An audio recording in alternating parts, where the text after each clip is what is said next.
Pag hindi ito nakuha, tapos bumayo si Umpong, mas madadagdagan pa po ito. Yung mga water hyacinth, tingnan nyo oh. Mga ano na, lumang water hyacinth. Hello po. Ayan.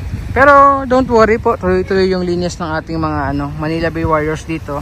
Yung ating Estero Rangers doon sa kabila. Yung ating mga tiga MMDA naman dito sa kabilang dulo. Eyesore talaga itong mga trash boom na nakastock dito. Kasi ilang buwan na ata ito, or baka inabot na ata ito ng taon. Hindi pa rin nakatambay lang dito.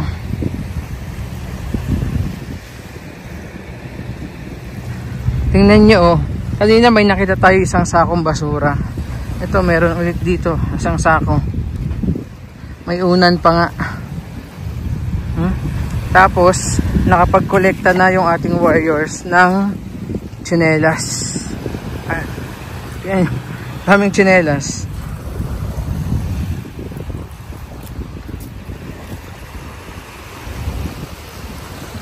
And may helmet din. Last September 20, nagkaroon ng International Coastal Cleanup. So kasama ito, Dolomite Beach, tapos meron din doon sa may Baseco Beach at iba pang mga coastal areas dito po sa Pilipinas. Yan, buong yan, buong mundo.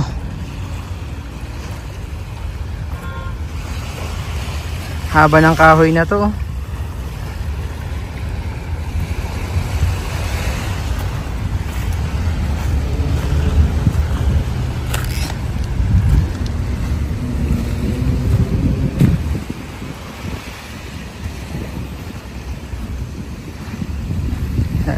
Again, today po is Thursday, August 25, 2025.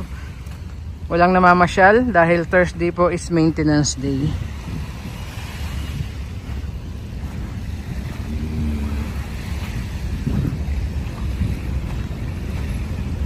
And so nakita nyo kung paano nag-ooperate yung Go Tractora, yung heavy equipment, no?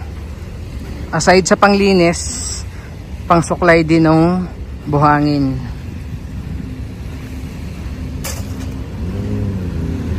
Tapos andito yung mga hindi pa nakahakot na mga basura po na naiipon ng ating warriors. Tapos again, trash bomb na naman andito. Yan, so andito pa rin naman po yung ating Dolomite Beach. Kung nagtatanong ka kung anong meron pong bago, wala pong bago. Ganun pa rin. So linis kapag may basura, tapos wala nang kadugtong,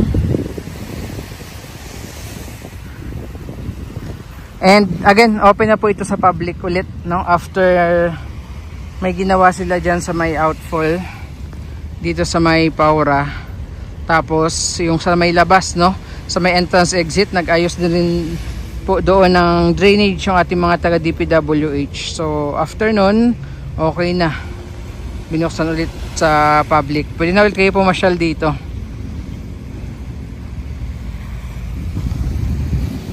Yan, so ito yung sitwasyon ngayong araw ng Huwebes dito po sa bandang phase 2, dulong bahagi ng Dolomite Beach area po. Okay, oras natin mag alas 12 na pala ito ng tanghali. Ayan, meron pang may freezer. Yung mga ganyang freezer, napakadami niyan pag napunta kayo doon banda sa may San Juan River connecting bang creek yun, sa may bandang Mandaluyong malapit sa Kalentong. Napakadami kayong makikita mga freezer po doon. Kaya kung minsan makikita nyo sa Pasig River, may mga freezer na palutang-lutang.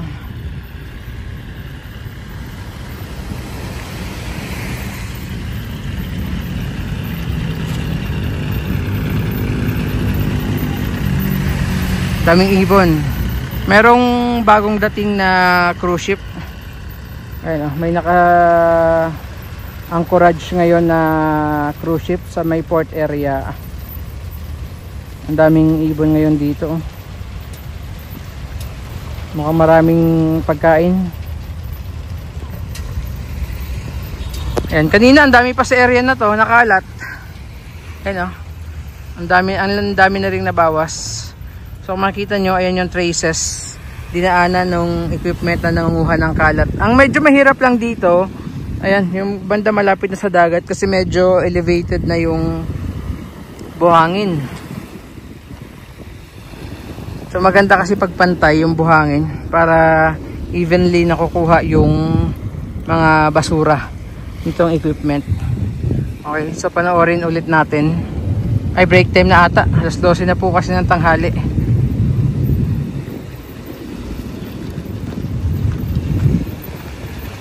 Yan lang yung problema, yung mga ganyan, no? Bumabara. Ayan, mga kahoy tsaka mga tipak.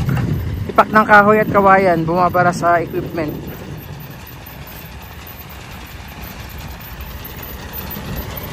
Ayan, panoorin ulit natin.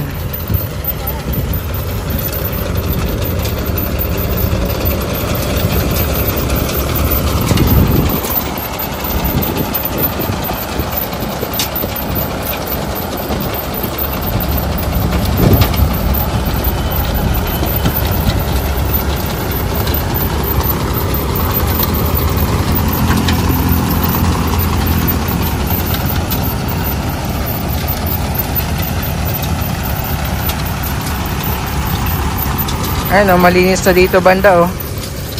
Konti na lang yung mga naiwan.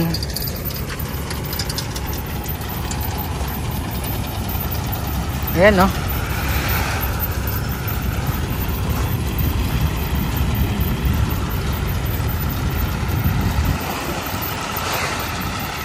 So ganyan, tingnan nyo po yung napasadahan ng equipment na panglinis. Diba, double purpose. Nalinis, then nasuklay rin yung buhangin.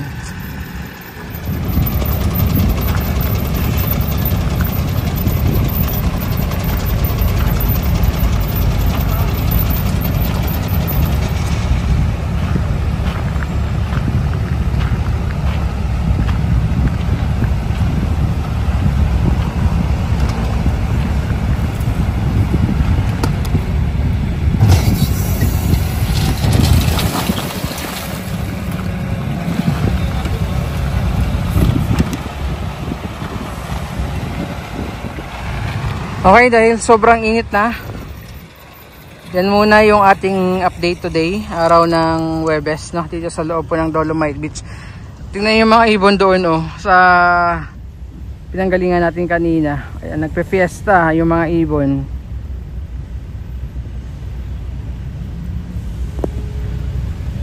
Sila muna daw dito dahil wala munang taong namamasyal. Maintenance day kasi ngayon.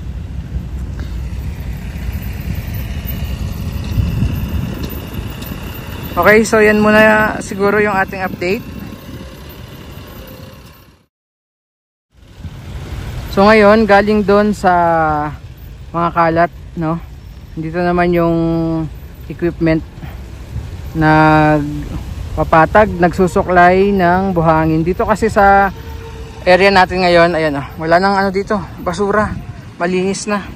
Doon lang sa may bandang dulo na pinanggalingan natin kanina. So andito na yung equipment. Ayan.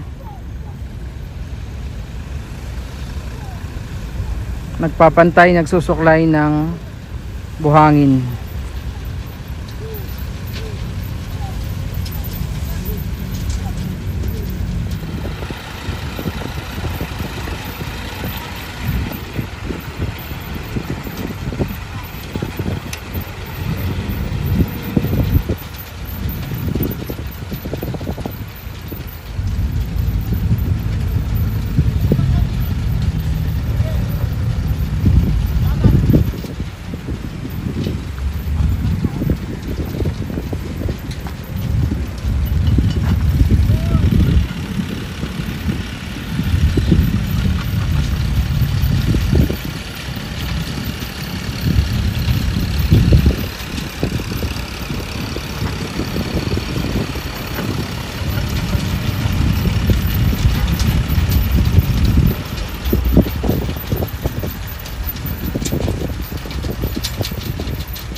Okay, so yan muna yung ating update today. Maraming salamat po. God bless and ingat po tayong lahat.